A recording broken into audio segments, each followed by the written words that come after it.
T50 জাম্বু light 20,000 mAh এর এজন্য এক মিলিটারি গ্রেডের লাইট। তো প্রিয় দর্শকগণ, এখানে হয়েছে একটা পুরা মেটাল বডির কালো রঙের একটা টর্চ লাইট। এটাকে অনেকে জাম্বু লাইট হিসেবে জেনে থাকে। বাজারে এটাকে 12,000 mAh, 15,000 mAh ইত্যাদিতে বিক্রি করে। বাট আমাদের সিলম্যাক্স এটা হয়েছে একদম 20,000 mAh এর একটা লাইট। 20,000 mAh এর কিন্তু এখানে এর গায়েই কিন্তু লেখা রয়েছে। এবং এটা থেকে আবার কিন্তু চার্জিং এর জন্য কিন্তু টাইপ সি পোর্ট রয়েছে, 5 ভোল্টের আউটপুট রয়েছে। অর্থাৎ এই 20,000 mAh এর লাইটটা থেকে চাইলে আমাদের মোবাইল ফোন অথবা এরকম বক্স বা বিভিন্ন জিনিসপত্র কিন্তু এটা থেকে কিন্তু চার্জ করা যাবে।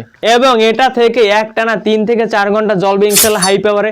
অনেকেই বলবে এটাকে 7-8 ঘন্টা জ্বলে ইত্যাদি ইত্যাদি, এগুলো সব ভুল ফালতু কথা।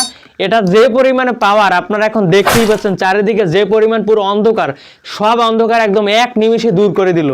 এই পরিমাণে পাওয়ার যদি একটা লাইটে থাকতে হয় তাহলে কি পরিমাণে ব্যাটারি তার বার্ন করতে হবে। এজন্য 20,000 mAh থাকা সত্ত্বেও এটা 3-4 ঘন্টার বেশি একদম হাই ব্রাইটনেসে জ্বলবে না। তবে এখানে 3-4টা মোড আছে। এখন আপনারা ফার্স্ট মোড দেখতে পাচ্ছেন, এই সেকেন্ড মোড, এবার হলো থার্ড মোড। এই থার্ড মোডে হয়তো আপনি 5-6 ঘন্টার উপরে ব্যাকআপ পাইতে পারেন। যারা যারা এই লাইটটা অর্ডার করতে চান স্ক্রিনে দেওয়া নাম্বারে যোগাযোগ করুন, অথবা ফার্স্ট কমেন্টে আমাদের ওয়েবসাইটের লিঙ্ক দেওয়া আছে, সেখানে গিয়ে অর্ডার করলেই মাত্র 3 দিনের মধ্যেই ক্যাশ অন ডেলিভারিতে কোনো টাকা অ্যাডভান্স না করেই লাইটটা আপনারা হাতে নিয়ে নিন।